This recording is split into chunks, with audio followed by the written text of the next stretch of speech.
How's it going, guys? My name is Ty, and I have Gabby with me here, and this is Weddings Made Perfect podcast. This is episode 4. We have made it this far. This episode is 4 whole episodes. 4 episodes. This episode is going to be about coronavirus and your wedding.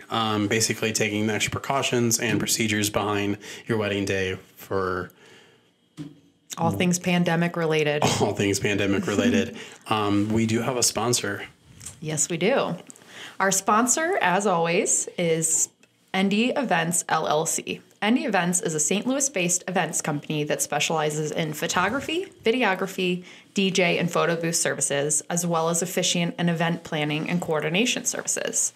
You can find ND Events at ndevents.com. That's ENDY events.com. Or you can also find us on Facebook and Instagram at ND Events. Definitely, if you have a chance, please go check them out. Super awesome people. So yeah, it's coronavirus and your wedding. In these difficult times, there are a lot of couples wondering where they stand with regards to their wedding day, which is planned to take place in the coming weeks or even months now. You should still go with your plans you have now. Just make sure you take the extra precautions. I know this is a horrible time for anyone with their weddings coming up, and we want to support you. So we've created this podcast for you to just kind of expand the knowledge of what procedures you should be taking for this, and also any other information that you may not know about weddings and the coronavirus that's happening. We are still technically in this pandemic, even though we are in a newer year. Also, with this newer election coming up, there are going to be potentially still some extra precautions and procedures that are going to happen. So we are here to kind of give you guys the information that we know thus far, and we will keep updating you throughout our journey here if there is any serious updates that need to be happen. But you never know what could happen, especially for this week. You guys will be seeing this episode actually after the inauguration, so we never know with the newer president coming in if there's going to be a different step further with potentially another shutdown or a mask up policy, or we don't know fully what, but there is something going to happen, and we don't know. So we have to take the extra precautions. To also add, we are in a safe environment here. Gabby and I are safe. We are distant, and also we get tested regularly. So our environment right now is very safe, as needed to in our guidelines in our state. So yeah. As I said, as the coronavirus pandemic continues, the U.S. cities have banned large gatherings and asked Americans to follow proper social distancing guidelines. This has led to a major slowdown in the wedding industry, which many couples canceled or postponing their big day. For many who work in the wedding industry, including photographers and caterers, that has led to the loss in income. Wedding vendors have been struggling to keep their businesses up and running. According to 2020, couples hire an average of 15 wedding professionals like vendors, caterers, florists, bands, DJs, photographers, cake bakers, you name it, to create their special day. This isn't one vendor's category that is struggling more than others. Everyone is feeling the impact. Literally, anybody who is working in the wedding industry now is struggling. And luckily, our business that we work for, which is ND Events, and other businesses that I know personally have not been struggling as much, but there has been some shutdowns, sadly, and people have been struggling to stay afloat.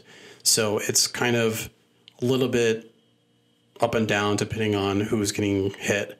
But I've realized in the Midwest, our restrictions haven't been really that bad. So luckily, people are still getting married and still people needing the proper vendors to keep their day going. However, there are things that might be changing in the future that might change that. And that's what's scary for at least people that are working. So I know in 2020, when we shut down for 2 months, there was a time where I sat at my house and I was just like, where is my next paycheck going to come?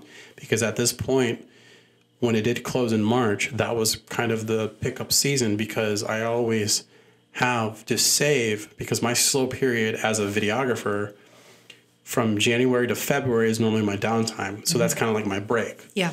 And then around March time is when it starts picking up for the spring season. And then, of course, summer, and then, of course, fall. From August to October to November-ish. Like, if you want to book those days, like, you need to book like 2, almost 3 years in advance. Yeah. Especially for the special day. Like, if there's a specific date that you want, you will definitely have to book in advance to get those, because those are the busiest time of the year to get married. But in March, that's kind of the pickup. And of course, last year, March 13th, that was at least here in Missouri, we shut down. Mm-hmm. And for 2 months, we had nothing. Yeah. So all my April weddings, gone. All my May weddings, gone. Yeah. They, luckily, all of them rescheduled.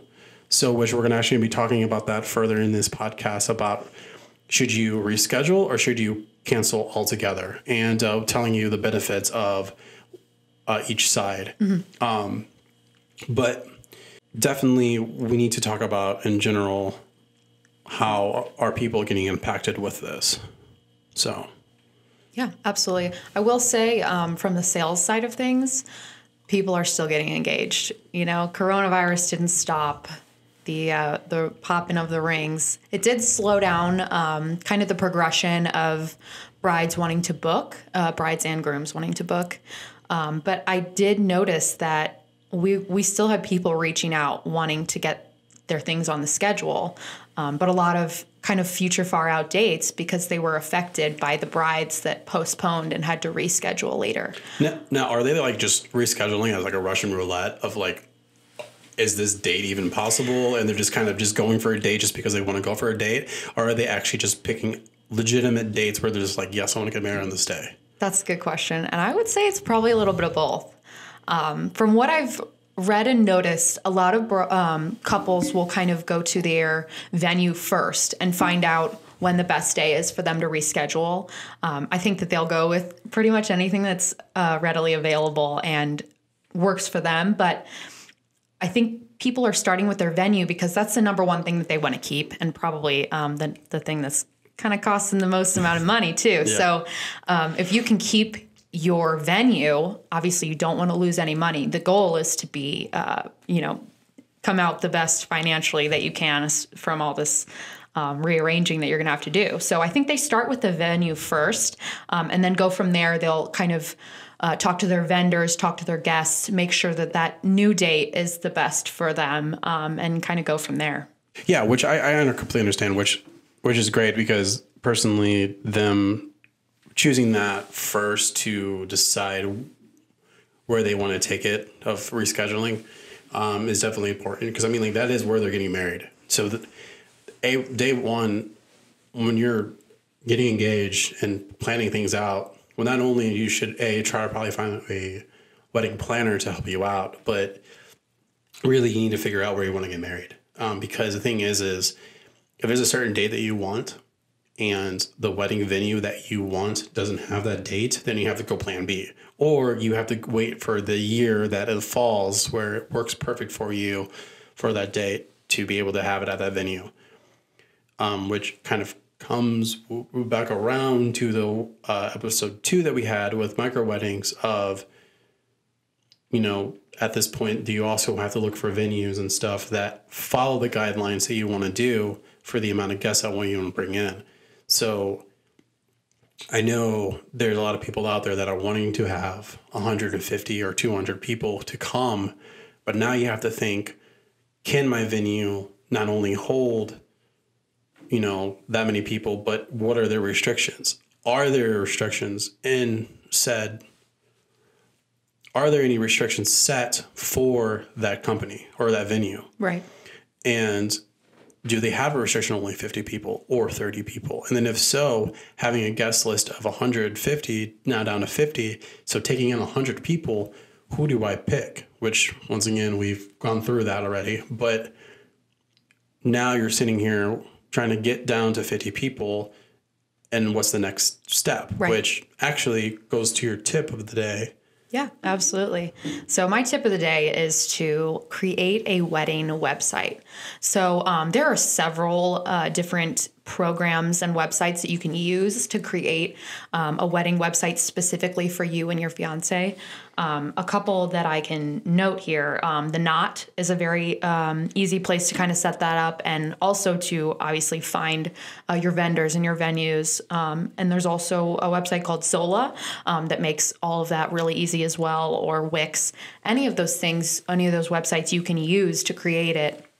But what's really great about it, especially right now with everything that's going on, you can use this to for your guests to RSVP.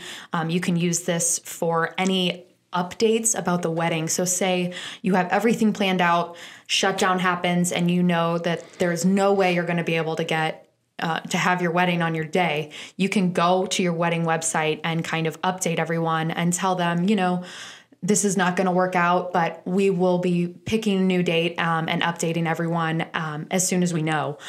You can include your wedding website in your RSVPs. You can include it in your save the dates. I would probably include it in the save the date. That way you can get it out as soon as possible.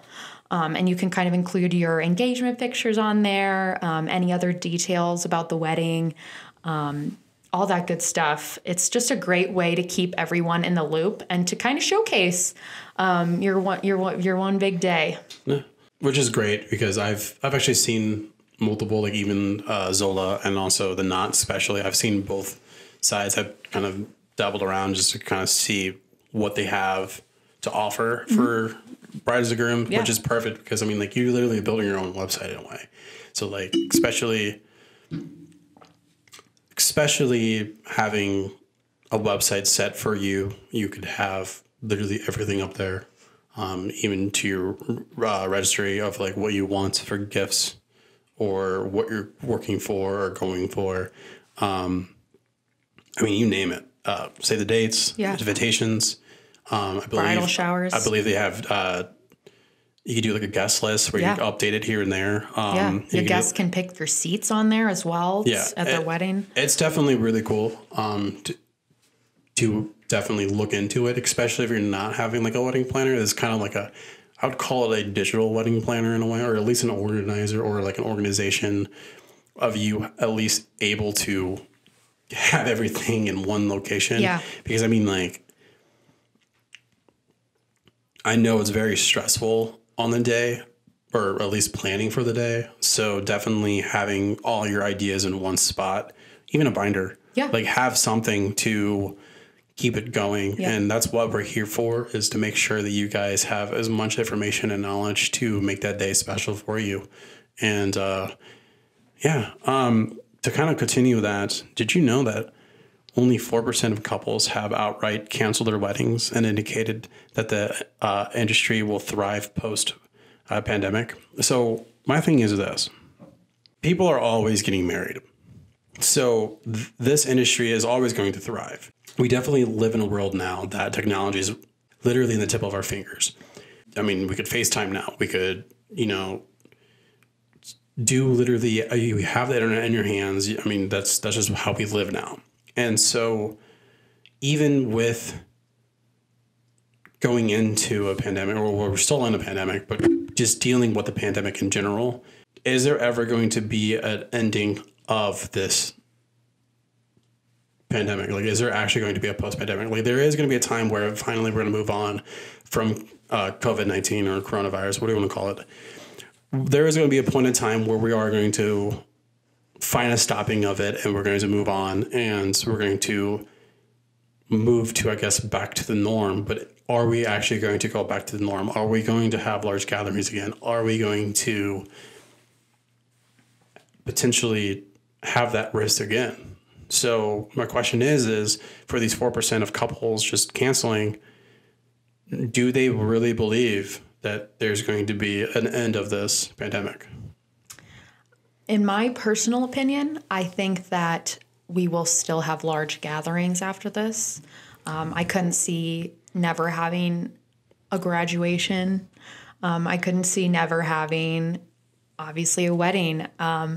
I think that masks will be more popular. I think if someone has the flu or they're not feeling well, I don't think it will be taboo anymore for people to kind of wear a mask and say, I'm just not feeling good. This is for my safety as well as yours. I think that people are going to be safer in the future. I think they're going to be a little more cautious about touching a doorknob, about washing their hands, about using hand sanitizer, all those things.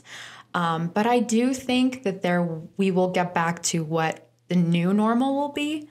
And yeah, I don't think a lot of people, especially couples, are willing to give up those big weddings, honestly. As much as we talked about how micro weddings seem like a really good option, at the end of the day, are you willing to cut out 100 to 200 guests? Probably not. I don't think so. I think people want that big party. They want a celebration. Yeah, and I'm definitely playing devil's advocates because, I could definitely see it kind of coming back to how it was with larger gatherings, but taking still the precautions of, if you're not feeling well, you're wearing a mask or staying social distance. We kind of know the style of living with it now. Yeah. So I feel like it's not going to go away.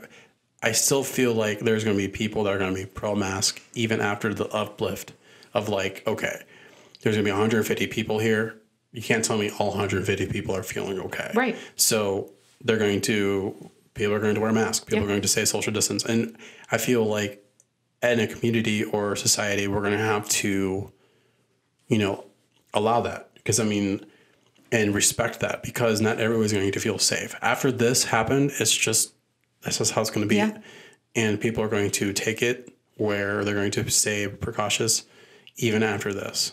And so definitely it's alarming to figure out what's going to actually happen. By the same time, though, regardless, weddings are going to happen. Doesn't matter if it's only 5 people or 200 people, is going to happen. And there are ways to make your day special depending on how big or little it is. Early 2020 weddings, it is widely believed that some form of restrictions on social gathering will be in place at least through May 2021, or until the vaccine is readily available to the general population. So if your wedding is in January, February, March, April, or even early May, ask yourself if you're willing to make necessary compromises to keep your original wedding date. Those compromises vary by state and local ordinance, but can include things like reduced head count, mask required on the dance floor, assigned tables for cocktail hour, and other such requirements to limit the spread. A good place to start, consider the current restriction in place in the city you plan to wed. If nothing else changes between now and your wedding date, are you willing to move forward with those restrictions in place? If the answer is no, begin thinking to your wedding planner or your wedding vendors about postponing to a later date. I think even a better place to start before doing that is to ask yourself and your fiance, what are your non-negotiables? If you have your heart dead set on having a band and dancing, and those, that turns out to not be something you can do, make sure that you move it. I think that that's important. You can compromise and compromise and compromise, but there's a point where you should say, this is really what we wanted to have. And if we can't do it, maybe this is not the best time for us to have our wedding. No, exactly. And I want to give as much option as possible. I know compromising to an limit is it's you shouldn't have to compromise because it is your wedding day. And if you have an idea that you want, you should go for it. Now, there are just situations that are happening where is limiting those, where you're going to have to compromise at some point.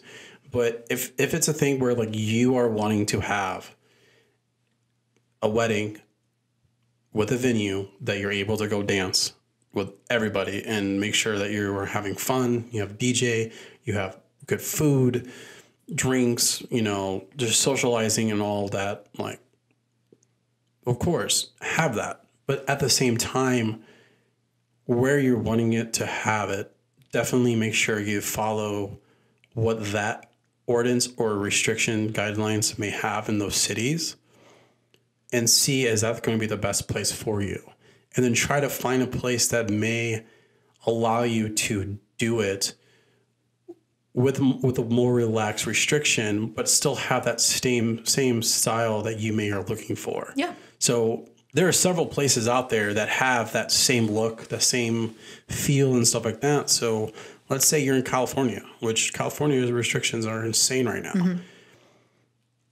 I mean, if you have the money for it, and if there's a way for you to get out, why don't you try to go to a different state and see what their restrictions are and find a place that's relevant to the style that you are looking for and just move it there and then have everybody come over there. Everybody has a different situation. And if there's a way to kind of work around it, definitely sit down and figure out all your options. Because, yeah, it's tough at times to have your plan A completely just get deleted because of this whole situation. But at the same time, though, you could make it as much as possible to the original plan by just researching and figuring out what you could do to make that happen. Absolutely. So which leads to, should you just cancel your wedding then? My answer is always no. I say don't cancel, look to postpone. So canceling your wedding may be easier said than done, but with emotions running high, we advise not making a quick, snap decision and evaluating your opinions before canceling your big day. Definitely look into it. Look to see what the options are for postponing. You never know. Like, yes, I get it. It's not your day that you originally wanted. So you're very upset. You have high stress or high emotion at that point in time. You can just pull the trigger and just be like, you know what, I'm done. Which I get it. But at the same time, though, there's going to be times where you're going to have to sit down and reevaluate yourself and be like, hey, like, you're going to not want to make that high emotion situation. You definitely want to sit back, talk to your spouse or talk to your significant other. Yeah. Talk to your significant other and just definitely evaluate of like, what do you want to do physically? Yeah. I think the best way to avoid high stress, especially for couples that are just now kind of getting, engaged and looking for places and kind of nervous about the atmosphere, is to first kind of mention to all of your venue, all of your vendors, what their policies are. Because a lot of people right now are willing to work with you. They'll say, yeah, we understand that there's no telling what the situation will be, even from a year from now. We have no idea.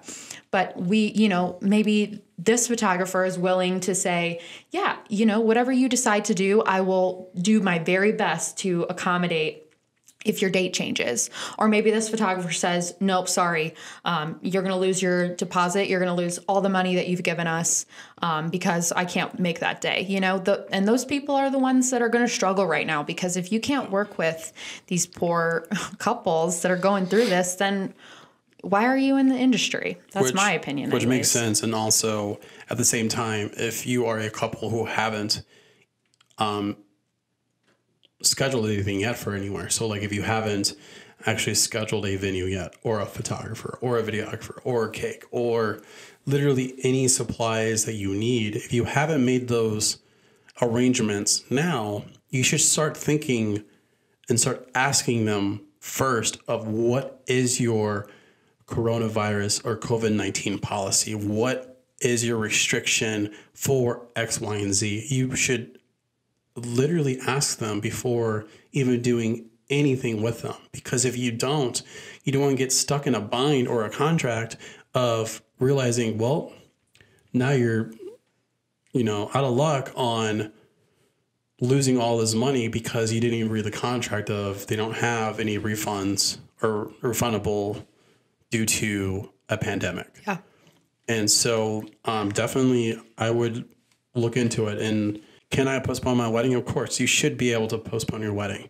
Speak to your venue and see if it can be postponed as even an option, which I guarantee you it will be. However, none of us know what the situation will be in a few weeks' time, let alone a few months. And therefore, it is impossible to say when it could be moved, if it even is possible. So even if you are able to move it, We don't know. Like I said, yeah, we have plans ahead for this year to hopefully get it done. We're working on the vaccine. Yeah. People are lucky enough to get the vaccine now, which is cool. But at the same time, though, we don't know. We don't know. It's a very weird time to live in. And so right now we're kind of going in blindly and just seeing what happens. Yeah. So I know experts have mentioned that postponing is best done 3 to 5 months out.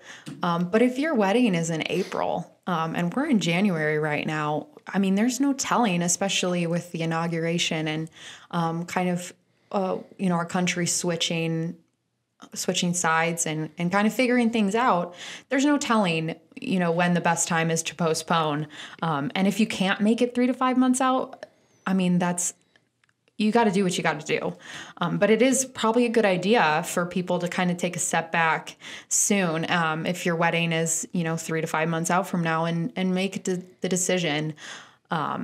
Because, you have guests that are coming. If you have guests out of town, this could financially impact them if they've already booked flights, et cetera. So this is a good time to take a step back and really ask yourself if postponing is the best option for you. Which leads to another question is, what about my guests that cannot now attend? So think right now, as you listening to this podcast, what about my guests that cannot now attend? So this is extremely sad, and sometimes this is likely to affect many weddings and guests of all ages. With the current guidance to self-isolate, if you show any symptoms for a minimum of 7 days up to 14, this could cause some guests not to be able to attend. So if you're having any sort of symptoms at all, you should isolate yourself. Now, people over 70 are to be advised to self-isolate and are also at most risk. So grandparents, older family members, and even parents may not be able to attend. Finally, if you have guests flying in or from abroad to attend, they are also unlikely to now be able to come depending on where they are based. Like I said, we don't know what's going to happen. There are going to be some border shutdown. Even in state, there are going to be some guidelines of some sort of restriction of quarantining, which... And travel. I don't fully know, but I do know because of being in the business. I believe that there's some sort of flying restriction for California where I've heard that some people have to, when they go in or even go out. I don't know how sincere that is. I don't know if they're still doing that or what's going on with that. But the thing is like, what happens if that happen? Like, what happens if the whole nation does that? Yeah. Where when you do fly, you have to stay quarantined for 14 days. So that makes you 2 extra weeks to be able to do anything before you're able to go into the cities and just walk around about and do whatever you want. So it is important to discuss this with your venues and caterers to ensure numbers, meaning like head count, are updated and what the numbers may fall to. In this unique situation, it is expected that some guests won't be able to attend, and it is important to work together. Although they may not be able to attend in this digital world, it is possible to stream your wedding via a smartphone, laptop, you name it. We have everything now. So they can also watch from their home. So kind of wrapping that around again, like if you do live in an area that is very high restricted, you may want to see what your digital options are. There are live stream capabilities now. There's a lot of places that are doing live streaming. Yeah. They'll come with a lot of gear and be able to live stream your ceremony. Yeah.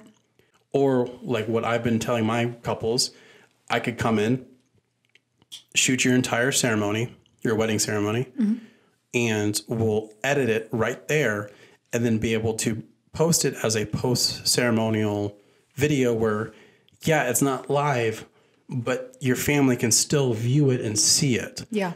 And also they get to have it however long they want it because it's done. Yeah. I know you specifically have some qualms with live streaming. So what would you suggest to brides and grooms? Do you think live streaming is a good idea? What issues, what pros and cons do you find with live streaming? I think I don't have an issue with live streaming. I feel like people are taking it and running with it because it's now a new trend to make more money. And I say, if you have somebody that you know or a company that is willing to do live streaming, that's awesome. But at the same time, though, I just feel like you shouldn't be spending hundreds and hundreds of dollars extra just to live stream something when you could literally have a basic laptop or even just a camera on the side that is hooked up to a laptop to give your live stream from like a family member or whatever to get that experience. Because depending on what packages you get from whoever your photographer or videographer is or whatever media source you have, most of the bundles will give you a post-edited or like post-wedding ceremony video regardless. Right. So you always get a full ceremony video. Like I said, though, depending on places, because I know there's a lot of boutique videographers or just media, whatever, may not give you a full ceremony package. But then this is when you have to ask them and see if you are getting one. Because if you are getting a ceremony video regardless, all your family's going to have to do is wait for a month or so to get that video. And once they get that video, then you could post it on Facebook or wherever and be like, hey guys, I know you guys missed our day because of this pandemic. Here's our ceremony video to watch if you want to. Right.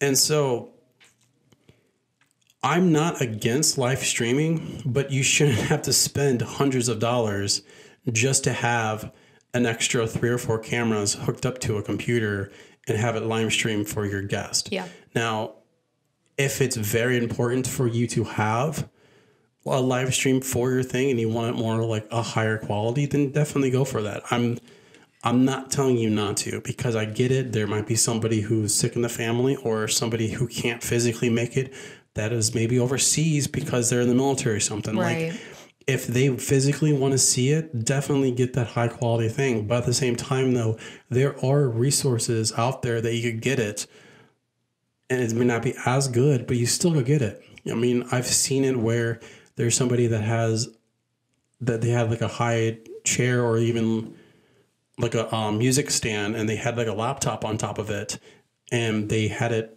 just streaming the live stream. Is that the best quality? No. But people still got it. People still was in the Zoom call or Facebook Live or YouTube Live or however you're doing it. Like, they still were able to watch it. So if you have it budgeted in, I would definitely say, yeah, go for a live stream. But also you should ask what you're getting. See samples of what you're getting, because you don't want to book somebody that does live streaming and then all of a sudden they're telling you all this stuff of all these promises, and then all of a sudden the day comes and let's say the server crashed or the connection is wrong, or it just becomes a big hassle where now you're 20, 30, 40 minutes behind because the person can't get some sort of connection or just something is going wrong and they have to like fix it. Is it really worth it? Yeah. On your day to deal with that type of stress? So it's just definitely look into it. Educate yourself on, is live streaming the best thing for you? Yeah.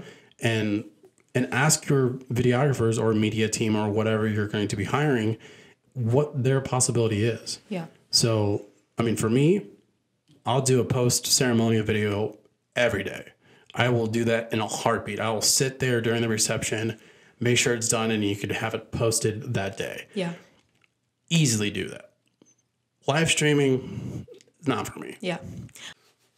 Yeah. Another kind of trend that a lot of couples have been opting for is to just get hitched now and celebrate later. So maybe they'll have a few witnesses come out and they'll keep their original wedding date and have it filmed. And then obviously they could have that sent out to their family members as well. And then just push off that reception as well and have it at a future date when it's safe for everyone to attend and when kind of everything settles down. And I think that that's a really good option for couples right now too. So I've actually had a couple who did that where they kept their original day. They only had 20 people. Of course, it was in the middle of Illinois and on a private property, and they just had their 20 people, and that was it. That just very close family members. Right. There was some friends that showed up. Other than that, though, very intimate. That was it. Yeah. And so it was still a great day. They had everything. They did the whole getting ready. We did some really cool stuff with them, but also kind of honestly gave the bride and groom a more relaxed moment where they just focused on themselves. That whole stress was gone. Yeah. They didn't have to worry about that, which was really cool and a really cool experience to see. And so basically they did the ceremony. They did the whole first dance even there, and they just had fun with it. And then on a different day, they actually had a reception. They had it later in the fall. So because the original date was the whole lockdown and stuff. And so when it came to October, because that's when they had it, they had an actual party at our venue, and everybody had fun and everybody enjoyed it. Yeah. So yeah. So should you have a plan B, don't give up on your plan wedding. Speak to your venues and discuss what measures can be taken to ensure the health of all your guests and also so that you can proceed. Alternatively, in these uncertain times, an intimate ceremony with only a few loved ones could allow you to keep your wedding date and ultimately marry the one you love when you want to. A spectacular celebration with family and friends could be postponed until a different time, which we just said. The couple that I had, they did their intimacy actual wedding to get legally married like they wanted to on their day. So they had their actual official date, but then later on they were able to do a actual celebratory party with their families and friends, and everybody enjoyed it. Everybody had fun. They were able to watch the wedding videos that was done because it was done in months in advance. So they were able to watch the ceremony video, and they were able to watch a little highlight that I created, which is perfect. Yeah. So just actions just to take right now to, if you have already scheduled for things, I would honestly email your wedding venues and just to understand their policy towards coronavirus and just making sure that they are taking their extra step and procedures, making sure their staff is following the guidelines, wearing masks or doing whatever. Also making sure you're taking step with the catering. If it is in-house catering and you're dealing with a buffet, is it kind of a free for all, or is it are they hiring staff members to stand and serve people the buffet food? What are the steps are they doing? So definitely take those actions, email them, making sure that they're following those. Read through your wedding insurance policy. You never know if you do have wedding insurance, if it actually covers this situation. Would you get any money back or however that works? Yeah. Also contact your suppliers to understand what they have in place as well. Your florist or cake or whatever, anybody that you have booked, make sure that they're following the guidelines that they need to follow. Make sure the people that you've hired, so your suppliers and stuff like that, make sure that they're taking the guidelines as well. Begin to contact guests and study your guest list, keeping in mind current government guidelines. So definitely, once again, with our tip, sign up with Zola or the Knots and create a list and make sure that it stays, updated. Make sure that, Grandma Ann that lives in Wyoming, is it worth her coming? Is it worth her, potential risk to come and see you? Do then look for live streaming. Like, just definitely communicate with your guest list and making sure you're doing that properly. Keep up to date with daily news, bulletin, and government guidelines. I'm not telling you to watch the news 24/7. I'm just saying you should definitely research and make sure that you're up to date on the guidelines that wherever your wedding is going to take place, make sure you're following those guidelines, because all in all, we don't physically know when this is going to end. Yeah. And a note on that is the Knot actually has a wedding planner app that has COVID specific features for each state and keeps everyone kind of in the loop on kind of the CDC guidelines that are in place too. So that's a good place to keep an eye out for even wedding specific COVID issues. Yeah. And so to kind of end this podcast, I have just a few questions that you should ask yourself before booking your wedding during this pandemic. So if you are booking in 2021, you should definitely look through these questions. And even then further on, like I said, we don't know what's going to happen. Luckily, we are getting vaccines coming in, so it could definitely reduce it. And then we don't know if there's going to be different strict guidelines that are going to slow this down a little bit, but definitely here are the questions that you should probably ask yourself before booking, which is reduce your head count. Would you be willing to reduce the number of guests on your list? What is the lowest number of guests you are willing to move forward? So if you say, you know what, I cannot have any less than 80 people, then find a venue, find a location that allows you to have 80 people. If you're able to knock it down to 50, then do it. But it's one of those things that we were talking about. Compromise to the point where you're not going to be upset, where you feel like your day is going to be completely ruined. Yeah. So if it's a thing where you cannot compromise and you have to have 80 people, then do it. Wait, postpone your wedding. Have that day where you have 80 people, or do it on that day with those 50 people. And then when it opens up, then have another one like a year anniversary or something and have all your 80 people that you wanted. Social distancing. Does your venue have enough space to distance table and guest if still required? Make sure when you're booking to see if they have those guidelines. So that's how, if you are in a smaller location but have a larger number of people, make sure you are doing the research to see if it fits the requirements that you need for the amount of people that you have. Next question, mask. If masks are still required or recommended, are you willing to proceed? This can be a point of contention when thinking about your dance floor or just in general of your guest. I know the topic of mask is very touchy. I know there's people that are very pro-avid where you should be wearing mask all the time when you're out. And some people just believe that they don't need to wear a mask, and odds are you're going to have each in a big family and a mix of two families too. And you're going to have it. And we're not telling you which is right or which is wrong. But the thing is you just need to follow the guidelines of your said state and realize and educate yourself on, is that going to be an issue?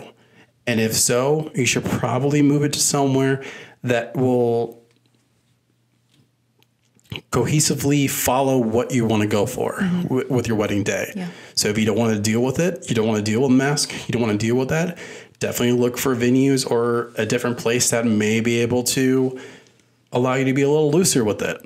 If you want everyone to wear a mask and like that's how you want it, then definitely have it at a place that you know that's going to force people to take temperatures to be able to even walk in, to make sure that they're wearing masks and being the social distancing and stuff like that. Like, definitely figure out and educate yourself on venues for that. Also, will you be willing to pivot for stations or a buffet to a plated meal to limit movement of people if needed. And this is for meal services. So let's say you have a buffet booked, but then all of a sudden the venue calls you up and go, hey, buffet is not going to happen. Guidelines just got stricter. Now we have to do plated dish. Are you willing to do that? Also, because it is plated dish, you're going to have to spend about 15 to 20 bucks extra on each person. Are you willing to take that? This is why you need to talk to your venues and see what their guidelines are.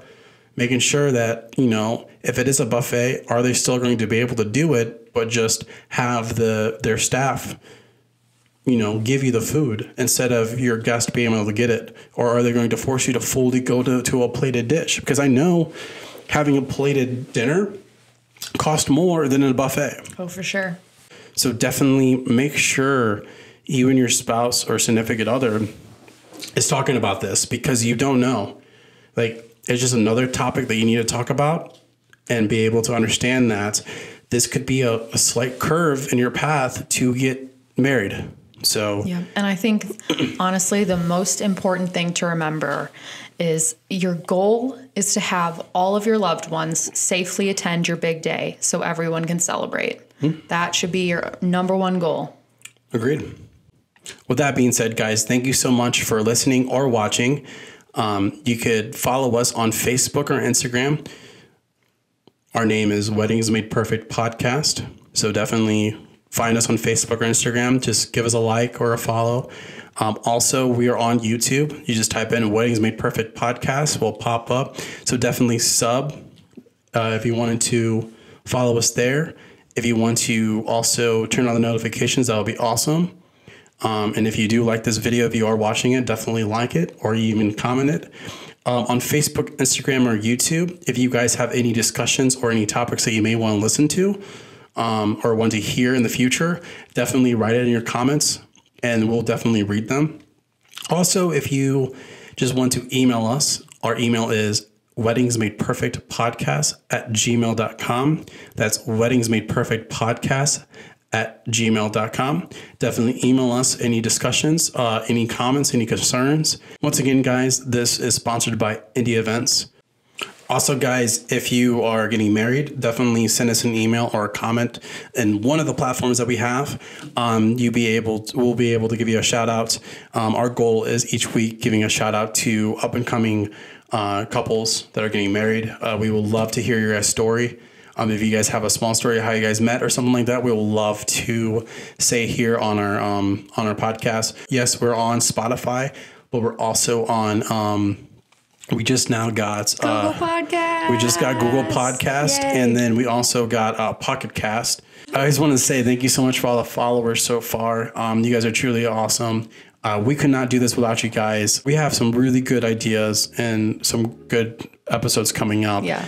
And we're very excited to see where this goes. We're having a lot of fun too. So we're trying to give you guys as much as possible for the platforms of video or even listening. So once again, guys, thank you so much, and we're signing out.